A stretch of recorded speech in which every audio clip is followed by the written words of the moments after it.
ನಮಸ್ಕಾರ ವೀಕ್ಷಕರೇ, ತಮ್ಮೆಲ್ಲರಿಗೂ H16 ನ್ಯೂಸ್ಗೆ ಸ್ವಾಗತ. ನಾನು ಅಶೋಕ್ ಜೋತಾವರ್. ಗೋಕಾಕ್ ನಗರದ ಒಬ್ಬ ಹೆಣ್ಣು ಮಗಳಿಗೆ ಅನ್ಯಾಯ ಆಗಿದೆ. ಯಾಕೆ ಈ ಮಾತು ಅನ್ಯಾಯ ಆಗಿದೆ ಅಂತ ನಾನು ಹೇಳ್ತಿದ್ದೀನಿಯಪ್ಪ ಅಂತಂತಂದರೆ, ಮುಸ್ಲಿಂ ಪರಿವಾರದ ಹೆಣ್ಮಗಳು ಮದುವೆ ಆಗ್ತಾಳೆ 2009ರಲ್ಲಿ. ಅತ್ತಾರ್ ಅನ್ನುವಂತಹ ಪರಿವಾರದಲ್ಲಿ ಅವಳನ್ನು ಮದುವೆ ಮಾಡಿಕೊಡ್ತಾರೆ. ಸೊ ಆ ಪರಿವಾರಕ್ಕೆ ಮದುವೆ ಹೋದ ತಕ್ಷಣ ಎಲ್ಲ ಸಂಸಾರ ಸುಗಮವಾಗಿ ಸಾಗ್ತಾ ಇರುತ್ತೆ. ಒಂದಾದ್ಮೇಲೆ ಒಂದು ಹೆಣ್ಮಕ್ಳಿಗೆ ಈ ತಾಯಿ ಜನ್ಮ ನೀಡ್ತಾಳೆ. ಜನ್ಮ ನೀಡಿದ ತಕ್ಷಣ ಅವಳು ಗಂಡ ಹೆಣ್ಮಕ್ಳಿಗೆ ಜನ್ಮ ನೀಡ್ತಿದ್ದಾಳೆ ಇವಳು ಅಂತ ಹೇಳಿ ಇವಳನ್ನು ಬಿಟ್ಬಿಡ್ತಾನೆ. ಹೌದು, ಹೆಣ್ಮಕ್ಳಿಗೆ ಜನ್ಮ ಕೊಟ್ಟಿದ್ದಾಳಂತ ಹೇಳಿ ಇವಳನ್ನು ಬಿಟ್ಬಿಡ್ತಾನೆ. ತವ್ರ ಮನೆಗೆ ಕಳಿಸ್ಬಿಡ್ತಾನೆ. ತವ್ರ ಮನೆಗೆ ಬಂದ ತಕ್ಷಣ ವಾಪಸ್ ಏನಾಗುತ್ತೆ, ಅದೆಲ್ಲ ಸೇರಿ ಆ ಒಂದು ಹೆಣ್ಣು ಮಗಳ ಪರಿಸ್ಥಿತಿ ಅದು ಹೋಗತಿ. ಆ ಒಬ್ಬ ಮನುಷ್ಯನ ಹೆಸರೇನಪ್ಪ ಅಂತಂತಂದರೆ ಅಸ್ಲಂ ಅತ್ತಾರ್. ಹೌದು, ಅಸ್ಲಂ ಅತ್ತಾರ್. ಈ ಹೆಣ್ಮಗಳ ಹೆಸರು ರುಕ್ಸಾನ. ವಾಪಸ್ ಇವರು ಜಮಾತ್ಗೆ ಹೋಗಿ ಕೇಳಿದ ತಕ್ಷಣ ಏನಾಗತ್ತಪ್ಪ ಅಂತಂತಂದರೆ, ಇಲ್ಲ ರೀ, ಅದೇನೇ ಆಗಲಿ ಏನೇ ಬಿಡಲಿ ಗಂಡನೇ ಮೇನು, ಅವಂದೇ ಎಲ್ಲ ನಡೆಯುತ್ತೆ, ಹಾಗೆ ಹೀಗೆ ಅನ್ನುವಂತಹ ಮಾತುಗಳು. ಓಕೆ, ಈ ಮನುಷ್ಯ ಏನು ಮಾಡ್ತಾನೆ, 3 ಮದುವೆಗಳನ್ನು ಮಾಡ್ಕೊಂಡಿದ್ದಾನೆ. ಮೊದಲನೇದವಳು ಗೋಕಾಕಿನ ಹೆಣ್ಮಗಳು ರುಕ್ಸಾನ. ಎರಡನೇವರು ಅಲ್ಲೇ ಮಂಗಸೂಳಿ ಅಂತಲೇ ಸುತ್ತಮುತ್ತ ಹಳ್ಳಿಯಲ್ಲಿರುವಂತಹ ಒಂದು ಹೆಣ್ಮಗಳು. ಮೂರನೇದು ಸಾತಾರದ ಹೆಣ್ಣನ್ನು ತಗೊಂಡು ಬಂದು ಮದುವೆ ಮಾಡ್ಕೊಂಡ್ಬಿಡ್ತಾನೆ ಈ ಮನುಷ್ಯ. ಇವ್ರನ್ನ ಹೇಳೋರು ಕೇಳೋರು ಯಾರಿಲ್ವಾ? ಜಮಾತ್ಗೆ ಹೋಗ್ಬಿಟ್ಟು ಕೇಳಿದ್ರೆ ಏನು ಹೇಳ್ತಾರೆ ಇವರು? ಇಲ್ಲಪ್ಪ, ಇದೇನೇ ಆಗಲಿ ಅವನು ಇವತ್ತು 10 ಮದುವೆ ಆದರೂ ನಡೆಯುತ್ತೆ ಅನ್ನೋವಂಥ ಮಾತು ಹೇಳ್ತಾರೆ. ಈ ಹೆಣ್ಮಗಳಿಗೆ ದಿಕ್ಕು ಯಾರು? ಈ ಹೆಣ್ಮಗಳನ್ನು ನೋಡ್ಕೊಳ್ಳೋರು ಯಾರು? ನೋಡಿ, ಸಮಾಜದಲ್ಲಿ ಪರಿವರ್ತನೆ ಆಗಲೇಬೇಕು. ಹಿಂದೂ ಸಮಾಜದಲ್ಲಿ ಏನಾಗಿತ್ತಪ್ಪ ಅಂತಂದರೆ, ಸತಿ ಪದ್ಧತಿ ಅನ್ನುವಂತಹ ಒಂದು ಅನಿಷ್ಟ ಪದ್ಧತಿ ಇತ್ತು. ಅದನ್ನು ಅನಿಷ್ಟ ಅಂತ ಎಲ್ಲರೂ ಹೇಳ್ತಾರೆ. ಹೌದಾ? ಆ ಪದ್ಧತಿ ಮುಗ್ದು ಹೋಗ್ಬಿಡ್ತು. ಅದನ್ನು ಮತ್ತೆ ನವೀಕರಣ ಮಾಡಲಾಯಿತು. ಬಟ್ ಇವಾಗ ಸತಿ ಪದ್ಧತಿಯನ್ನು ಮತ್ತೆ ವಾಪಸ್ ತಗೊಂಡು ಬರೋಕ್ಕಾಗತ್ತಾ? ಆಗಲ್ಲ. ಸೊ ಅದೇ ರೀತಿ ಇವಾಗ ನೋಡಿ, ಈ ಟೈಪ್ ಹೆಣ್ಣು ಮಕ್ಕಳಿಗೆ ಅನ್ಯಾಯ ಆದರೆ ಇದಕ್ಕೆ ಜವಾಬ್ದಾರಿ ಯಾರು? ಹೇಳ್ತಾರೆ, ಇಲ್ಲಪ್ಪ ನಮ್ಮ ಮುಸ್ಲಿಂ ಧರ್ಮವನ್ನು ಲೀಡ್ ಮಾಡ್ತಾರೆ, ನಮ್ಮ ಮುಸ್ಲಿಂ ಧರ್ಮವನ್ನು ಏನಂತೀರ ನೀವು, ಒಂದು ರೀತಿ ಹಿಂದೂಡ್ತಿದ್ದಾರೆ, ಅದ್ರ ಮೇಲೆ ಏನು ಅನ್ಯಾಯ ಮಾಡ್ತಿದ್ದಾರೆ, ಹಾಗೆ ಹೀಗೆ. ಬಟ್ ಈ ಹೆಣ್ಮಗಳಿಗಾದಂಥ ಅನ್ಯಾಯಕ್ಕೆ ಹೊಣೆ ಯಾರು? ಮೊದಲೇದಾಗಿ ಆ ಹೆಣ್ಮಗಳನ್ನು ವಾಪಸ್ ಅವಳು ಗಂಡ ಬಂದು ವಾಪಸ್ ಹೆಣ್ಮಗಳನ್ನು ಹೊಡಿತಾನೆ, ಬಡಿತಾನೆ ಅಲ್ವಾ? ಆಮೇಲೆ ವಾಪಸ್ ಏನು ಮಾಡ್ತಾರಪ್ಪ ಅಂತಂದರೆ, ಇವರು ಜಮಾತ್ಗೆ ಹೋಗಿ ಕಂಪ್ಲೇಂಟ್ ಕೊಟ್ಟ ತಕ್ಷಣ ಜಮಾತ್ನವರು ನಮಗಿದೇನು ಗುರ್ತೇ ಇಲ್ಲಪ್ಪ, ಅವನು 3 ಮದುವೆ ಮಾಡಿಸೋರು ಕೂಡ ಅವ್ನು ಮಾಡ್ಕೊಂತಾನ್ರಿ, ನೀವ್ಯಾರು ಕೇಳೋರು ಅಂತ ಕೇಳ್ತಾರೆ. ಅವ್ರು ಏನು ಹೇಳಿದ್ದಾರೆ ಕೇಳ್ಕೊಂಡು ಬರೋಣ ಬನ್ನಿ. अस्सलाम वालेकुम। मंगसोली जमात, मेरी बेटी के 3 बच्चे हैं। मंगसोली में असलम बाबू अतार। मंगसोली की जमात 2 शादियाँ करी है। मेरे 3 बेटियाँ बच्चे के, मेरी बेटी के 3 बेटियाँ हैं। मंगसोली जमात कौन सब जने हाथा उठाए, भाई इंसाफ पूछने आई थी। क्या मुझे कौन इंसाफ देने मंगसोली में? जो कौन मोबाइल में देखता है, कौन व्हाट्सएप में देखता है, कौन टीवी में देखता है, हमारा इंसाफ दिलाना। असलम बाबू अतार, असलम बाबू फरीद अतार, मंगसोली की जमात। ನಿಮಗೆ महबूब ಎಕ್ಸಾಕ್ಟ್ ಆಗಿ ಏನೇನು ಆತ್ರಿ? ಹಾ. ಫಸ್ಟ್ ಯಾವಾಗ ಮದುವೆ ಆತು? हाँ ಯಾವಾಗ मदवी आएगी। ಮದುವೆ ಯಾವಾಗ ಆತ್ರಿ? मदवी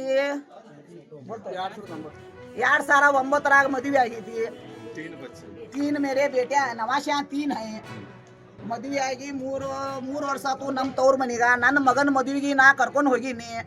ಮಗನ ಮದುವೆಗೆ ಕರ್ಕೊಂಡು ಹೋಗಿದ್ದಕ್ಕ ಈ ಮಂಗಸೋಳಿ ಜಮಾದಾರು 2 ಮದುವೆ 2 ಹೆಣ್ಣು ಮಾಡಿದಾರು. ಇದು ಮಗಳದ ನಂದು ಏನು ಇನ್ಕಾರಿ ಸಿಗಲಿಲ್ಲ. ಎಲ್ಲಿ ನಮ್ದು ಇನ್ಕಾರಿ ಸಿಗ್ತೈತಿ? ನಮ್ದು ಎಲ್ಲರೂ ಕೂಡಿ ದೈ ಮಂದಿ ಕೂಡಿ ಹೊರಗಿನ ಮಂದಿ ಕೂಡಿ ಕಾಪಾಡಬೇಕು. ಇದು ಹೆಣ್ಣು ಮಕ್ಕಳದ ಪಾಪ ಎಲ್ಲರೂ ಕಾಪಾಡಬೇಕು. महबूब मुल्ला ಈಗ जमादार दई मंदी महबूब मुल्ला ಈಗ ಇವ್ರು ಏನಂತೀರಿ ನೀವು ಎಕ್ಸಾಕ್ಟಾಗಿ ನಿಮ್ಮ ಮಳೆಯವ್ರದ್ದು ಎಷ್ಟು ಮದುವೆ ಆಗಿದವ್ರು ಈಗ ಈಗ ಇದ ಫಸ್ಟ್ ನನ್ನ ಮಗಳ ಆಲಮಟ್ಟಿ ಎರಡನೇದ ಹ್ಞೂ ಮೂರನೇದ ಇತರದ ತಾತಾರ ಹಾಂ ರೀ ಈಗ 3 ಮಕ್ಕಳದ ಹೆಣ್ಣದ ಎಲ್ಲಾರು ಕೂಡಿ ಯಾರ್ಯಾರ ಟಿವಿ ನೋಡ್ತಾರು ಯಾರ್ಯಾರ ಮೊಬೈಲ್ ನೋಡ್ತಾರು ಎಲ್ಲಾರು ದೈ ಮಂದಿ ಕೂಡಿ ಕಾಪಾಡಬೇಕು ಊರಾಯಿನ ಮಂದಿ ಕಾಪಾಡಬೇಕು ನನ್ನ ಮಗಳ ಜೋಡಿ ಆಗಿದ್ದಿ ಮತ್ತೊಬ್ಬರ ಹೆಣ್ಣು ಮಕ್ಕಳ ಜೋಡಿ ಆಗಬಾರ್ದು. ಮತ್ತೆ ಯಾಕ ಇದನ್ನ ಎಕ್ಸಾಕ್ಟಾಗಿ ಇದು ಏನಂತೀರಿ ನೀವು ನಿಮ್ಮದು ಏನಂತೀರಿ ನೀವು ಮದುವೆ ಆದ ಕೂಡಲೇ ನಿಮ್ಮ ಜೋಡಿ 2 ದಿವಸ ತನಕ ಸಂಸಾರ ಮಾಡಿದ್ರಿ ಅವ್ರು 10 ವರ್ಷ 10 ವರ್ಷ ಸಂಸಾರ ಮಾಡಿ 10 ವರ್ಷ ನೀವು ಹೇಳ್ರಿ 2009ರಲ್ಲಿ ಮದ್ವೆ ಆಗಿತ್ರಿ ನಂದ. ನಂದು ಬಿಕಾಂ ಮುಗ್ದೈತ್ರಿ, ಅವ್ರದ್ದು MBA ಮುಗ್ದೈತಿ, ಇಬ್ರು ಎಜುಕೇಟೆಡ್. ನನ್ ಮದ್ವಿ ಆದ್ಕೂಡ ಸ್ವಲ್ಪ ದಿನ ಚಂದಾಗಿದ್ರು. ಒಂದೊಂದ್ 3 ಹೆಣ್ಣ ಆದ್ಮೇಲೆ ಕಿರುಕುಳಿ ಚಾಲು ಆತ್ರಿ ಅವ್ರದ್ದು. ಕಿರುಕುಳಿ ಚಾಲು ಆಗಿ ಇಬ್ರು ನಾದ್ನ್ಯಾರು ಅತ್ತಿ ಮಾವ ಎಲ್ಲಾರು ಸೇರಿ ಕಾಡ್ತಿದ್ರು ಅವ್ರ ನಮ್ ದಿನಾಲು. ಕಾಳಿ ನನ್ಗೆ ಮನಿ ಬಿಟ್ಟು ಹೋಗು ನಂಗೆ ಮನಿ ಬಿಟ್ಟು ನಾ ಹೋಗ್ಲಿ. ನನ್ 3 ಹೆಣ್ಣು ಹುಡುಗರಿದ್ರು, ನಾ ಎಲ್ಲಿ ಹೋಗ್ಲಿ ಮನಿ ಬಿಟ್ಟು. ನಾ ಹೋಗ್ಲಿಲ್ಲ. ನಂತರ ಅವ್ರು ನನ್ ಕಡೆ ಬೇಕಾದಷ್ಟು ಜಾಲ ಹಾಕಿ ಮಹಿಳಾ ಪೊಲೀಸ್ ಸ್ಟೇಷನ್ ಹೋಗಿ ಏನ್ ಬೇಕಾದ್ ನನ್ ಬಗ್ಗೆ ಬರೆಯುವುದು. ಅದಕ್ಕಿಂತ ಮುಂಚೆ ನಾನು ಹೋಗಿ ಮಹಿಳಾ ಪೊಲೀಸ್ ಸ್ಟೇಷನ್ ಕಂಪ್ಲೇಂಟ್ ಹಾಕಿದ್ರು. ಬಡದಿದ್ದು ಬಡದ್ದು ನಿಮ್ಮ ಗಂಡನ ಹೆಸರು ಏನ್ರಿ ಅಕ್ಕ? ಅಸ್ಲಂ ಬಾಬು ಅತ್ತಾರ. ಅಸ್ಲಂ ಬಾಬು ಅತ್ತಾರ ನನ್ ಗಂಡನ ಹೆಸರ್ರಿ. ನಾನ ಫಸ್ಟ್ ವೈಫ್ ರೀ. 2009ರಲ್ಲಿ ಮದ್ವೆ ಆಗೈತಿ. 16 ವರ್ಷ ಆತ್ರ ನನ್ ಮದ್ವೆ ಆಗಿ. 16 ವರ್ಷ ಆತ್ರಿ. 16 ವರ್ಷ ಆದ ತಮ್ಮನ್ ಮದ್ವಿ ಬಂದಿದ್ ಕಾರಣಕ್ಕ ನನ್ಗೆ ಒಳಗಡೆ ತಗೋವಲ್ರಿ ಅವ್ನು ನನ್ ಗಂಡ. ತಮ್ಮನ ಮದುವೆಗೆ ಬಂದಿದ್ದ ಕಾಯ್ದೆ ನ್ಯಾಯ. ತಮ್ಮನ ಮದುವೆಗೆ ಅಕ್ಕಾರಿಲ್ ಬಂದದಕ್ಕೆ ಬಂದಿದ್ದ ನ್ಯಾಯ ಇದೆ. ಅಕ್ಕ ಬಂದಿದ್ದಕ್ಕೆ ನ್ಯಾಯ. ಇವರು ಮಂಗಸೂಳಿವ್ರವ್ರ 2 ಹೆಣ್ ತಗದ ಮದುವೆ ಮಾಡಿದಾರ ಅವ್ರಿಗೆ. ಬಂದನಂತ 1 ತಿಂಗಳಲ್ಲಿ ನನಗ ನಾವು ಮಂಗಸೂಳಿ ಮಂದಿಗೆ ದೈ ಮಂದಿಗೆ ಏನ್ ಕೇಳ್ತಕ್ಕದಲ್ಲ, ನಮಗ ಅವ್ರು ಏನ್ ಹೇಳ್ತಕ್ಕದಲ್ಲ. ನಾವು ಕೇಳಾಕ ಬಂದಿದ್ದು ನಮಗ ಯಾರು ಹೋಗ್ತಾ ಟೈಮ ಯಾರು ತಗೊಲಿಲ್ಲ. ನಮ್ಮದ ಮಗಳದ ಯಾರು ವಜೆ ಕೊತ್ಕೊಲಿಲ್ಲ. ಮಂಗಸೂಳಿ ಜಮಾತ್ದವ್ರು ಅಂತೂ ಯಾರು ನಿಮಗೆ ಸಪೋರ್ಟ್ ಮಾಡಿಲ್ಲ. ಸಪೋರ್ಟ್ ಮಾಡಿಲ್ಲ. ಈಗ ನಿಮ್ದು ಇದನ್ನ ಅಭಿಪ್ರಾಯ ಏನ್ರಿ? ಈಗ ನೀವು ನಿಮ್ಮ ಗಂಡ ನಿಮ್ಮನ್ನ ಕರ್ಕೊಂಡು ಹೋದ್ರೆ ಹೋಗ್ತೀರೇನ? ನನ್ ಗಂಡ ನನ್ ಕರ್ಕೊಂಡು ಹೋಗ್ತಿರ್ತೀನಿ. ಮತ್ತೆ ನನ್ 3 ಹುಡುಗರು ಅದಾವ್ರಿ, ಹೆಣ್ಣು ಹುಡುಗರು. ನಾ 3 ಸತಿ ಹೋದ್ 3 ಇಲ್ಲ 10 ಸತಿ ಹೋದ್ರ ಅವ್ರ ಇಲ್ಲ ಅಂತನ್ರಿ. ಮಂಗಸೂಳಿಗೆ 5 ಸರಿ ಬಂದು ಗಾಡಿ ಮಾಡ್ಕೊಂಡು ದೈ ಮಂದಿ ಕರ್ಕೊಂಡ್ ಬಂದು ಈಗ ನಾವ್ ಕರ್ಕೊಂಡ್ ಬಂದು ಬಂದ ಮ್ಯಾಗ ಊರ್ ಬಿಟ್ಟು ಹೋಗ್ತಾನ್ರಿ. ಎಲ್ಲಾ ಆಸ್ತಿ ತಂಗಿಗೆ ಹಸ್ತಾನ. ಮನ್ಯಾಗ ಇರ್ಬೇಕಂದ್ರ ಸಪೂರ ಜಾಕೀರ್ ತಳಾಳ್ಗಿ ಎಲ್ಲಾ ಹೆಣ್ಣ ಮಗಳಿಗೆ ಆಸ್ತಿ ಹತ್ತಿದಾನು. ಕೋರ್ಟ್ನ್ಯಾಗ ಕೇಸ್ ಇದ್ರು ಅವ್ನ್ ಒಪ್ ಕುಂಡ್ರದಿತ್ತು. ಅವ್ 2 ಮದ್ವಿ ಮಾಡ್ಕೊಂಡಾರು. ಮಂಗಸೂಳಿ ದೈ ಮಂದಿ 2 ಮದ್ವಿ ಮಾಡಿದಾರು. ಮಂಗಸೂಳಿ ಅವರು ಜಮಾತ್ ಮಂದಿ 2 ಮದ್ವಿ ಮಾಡಿದಾರು. ಕೇಸ್ ಹಾಕ್ಯಾರಿ. ಕೋರ್ಟ್ನಾಗ ಕೇಸ್ ಹಾಕಿ ಜಾಕೀರ್ ಸಪೂರ ತರಾಳ ಎಲ್ಲಾ ಆಸ್ತಿ ಅವ್ರ ತಂಗಿಗೆ ಬರ್ತಾನ. ಮಟ್ಟಿದ್ ಮತ್ತೊಂದ್ ಮದ್ವಿ ಮಾಡ್ಕೊಂಡ 4 ತಿಂಗಳಿಗೆ ಬಿಟ್ಟು ಮತ್ತೊಂದ್ ಬ್ಯಾರೆ ಸತಾರದ ಮದ್ವಿ ಮಾಡ್ಕೊಂಡ. ಈ ನಮ್ ಮಂದ್ಯಾಗ ಈಗ ಮುಸ್ಲಿಂ ಇದ್ರಾಗ್ರಿ ಹುಡುಗರ್ದು ಹೆಣ್ಣು ಹುಡುಗ ಆದ್ರ ಇದು ನಾಯಿ ಯಾರು ಕೊಡ್ಸಾವ್ರಿ? ಹೌದು. ಈಗ ಹುಡುಗರಿಗೆ ಅದು ಇವು 3 ಹುಡುಗರ ಖರ್ಚಿಗೆ ಸಾಲಿಗೆ ಅದು ಏನ್ರ ರೊಕ್ಕ ಕೊಟ್ಟಿಲ್ಲ. ಇದು ಖರ್ಚಿಗಿಲ್ಲ, ನ್ಯಾಯ ಇಲ್ಲ, ಪ್ರಪಂಚ ಇಲ್ಲ, ಏನ್ ತಿಳಿದಾಳಿಲ್ಲ, ಏನು 1 ರೂಪಾಯಿನೂ ಗೊತ್ತಿಲ್ಲ ನಮ್ಗ ಅವ್ರು. ಮತ್ತೆ ಜಮಾತ್ ಮಂದಿ ಏನಂತಾರೆ? ಇದು ಜಮಾತ್ ಮಂದಿ ಬಗಲ 2 ಕೈ ಎಬಿಸಿರಲ್ಲ ಮ್ಯಾಲ. ನಮಗೇನು ಕೇಳ್ಬೇಡ್ರಿ, ಅವ್ರಿಗೆ ಹೋಗಿ ಕೇಳ್ರ. 2 ದಿವಸ ಏನಂದ್ರು ಕೇಸ್ ಮಾಡಕ್ ಹೋಗಿನ ಕಾಗೋಡ ಪೊಲೀಸ್ ಸ್ಟೇಷನ್ ಕೇಸ್ ಮಾಡಕ್ ಹೋಗಲ್ಲ. ಅವ್ರು ಏನಂದ್ರು ಕೇಸ್ ಮಾಡಬೇಡವ ಮತ್ತ ನಾವ್ 2 ತಿಂಗಳು ಬಿಟ್ಟು ಕರ್ಕೊಂಡು ಹೋಗಕ್ ಹಸ್ತೋತ ಇವರೆಲ್ಲಾರು ಹೇಳ್ರ. ಮೈಬೂಬ್ ಮುಲ್ಲಾದಾರು ಬಂದಿರು ಜಮಾತಿಗೆ. ಇಲಾಯಿ ಗೌಂಡಿ ಅವರು ಜಮಾತಿಗೆ ಬಂದಿರು. ಬಾಬಾಲಾಲ್ ಗೌಂಡಿ ಅವರು ಹೆಣ್ ತೆಗ್ಯಾಕ ಹೋಗಿ ಹೆಣ್ಣು ಮಾಡ್ಯಾರ, ಅವರು ಬಂದಿರು. ಜಮಾತು ಹಿರಿಯರ್ ಇವ್ರು. ಇವ್ರ ಕೈಯಲ್ಲಿ ನಾನು ಯಾವ್ದು ತರ ಮದ್ವಿ ಮಾಡಕ್ ನನ್ ಗಂಡ ಕೇಳಿದ್ರ ಏನು ಇದ್ರ ನಮ್ಗೆ ತಿಳಿಸಿ ಅಂತ ಇವ್ರು ನಾವು ಲೆಟರ್ ಹಾಕೊಟ್ಟಿವ್ರಿ. ನಾವ ಲಕ್ಕಡಗಲ್ಲಿ ಜಮಾತದಿಂದ ಗೋಕಾಕದಿಂದ ಮಂಗಸೂಳಿ ಊರಾಗ ಲೆಟರ್ ಇಟ್ಟಿದ್ದು. ನಮ್ಮ ಲೆಟರ್ದ ಜವಾಬ ಯಾರೇ ಹೆಣ್ಣು ಕೊಡ್ತಾನ ಅಂದ್ರ ನಮಗ ಗೋಕಾಕದಾಗ ತಿಳಿಸತ್ತ ಹೇಳಿದ್ದು. ಲೆಟರ್ ತೋರಿಸ್ರಿ ಅಕ್ಕ, ಲೆಟರ್ ತೋರಿಸ್ರಿ. ಈ ಲೆಟರ್ ನೀವು ಗೋಕಾಕ್ ಜಮಾತಿಂದ ಕೊಟ್ಟಿದ್ರಿ? ಗೋಕಾಕ್ ಜಮಾತಿಂದ ಕೊಟ್ಟಿ ನೋಡ್ರಿ. ಈ ಲೆಟರ್ ಕೊಟ್ಟು ಕೂಡ ಈ ಲೆಟರ್ ಕೊಟ್ಟು 3 ತಿಂಗಳಿಗೆ ಮದ್ವಿ ಮಾಡ್ಯಾರ್ರಿ ಅವ್ರು. ಮದ್ವಿ ಮಾಡ್ಯಾರ. ಇವ್ರು ಎಟ್ ಇದ್ದಾರ ನೀರ್ ಇದ್ದಾರ ಹೇಳ್ರಿ ಮಂಗಸೂಳಿದಾರ. ಮತ್ತ ಈಗ ನಾವ್ ಯಾರಿಗೆ ನ್ಯಾಯ ಕೇಳುದ್ರಿ? ನ್ಯಾಯ ಯಾರು ಕೇಳುದು? ಜಮಾದಾರ್ ಕೇಳುದು, ಏನು ಊರಾನ್ ಮಂದಿ ಕೇಳುದು, ಏನು ಕೋರ್ಟ್ ಕಚೇರಿ ಕೇಳುದು? ಕೋರ್ಟ್ ಕಚೇರಿ ಮೇಲೆ ತಾರೀಖ ಕೋರ್ಟ್ನ್ಯಾಗ ಇವ್ 1 ಬಿಟ್ಟ 2 ಹೆಣ್ಣು ಮಾಡ್ಕೊತ ಹೋಗಾಕತ್ತಾನ. ಕೋರ್ಟ್ಲೆ ಬರ್ಲಿ ಅಂತಾನ. ಕೋರ್ಟ್ ಇನ್ನ 10 ವರ್ಷ ಹೋಗ್ತೈತಿ.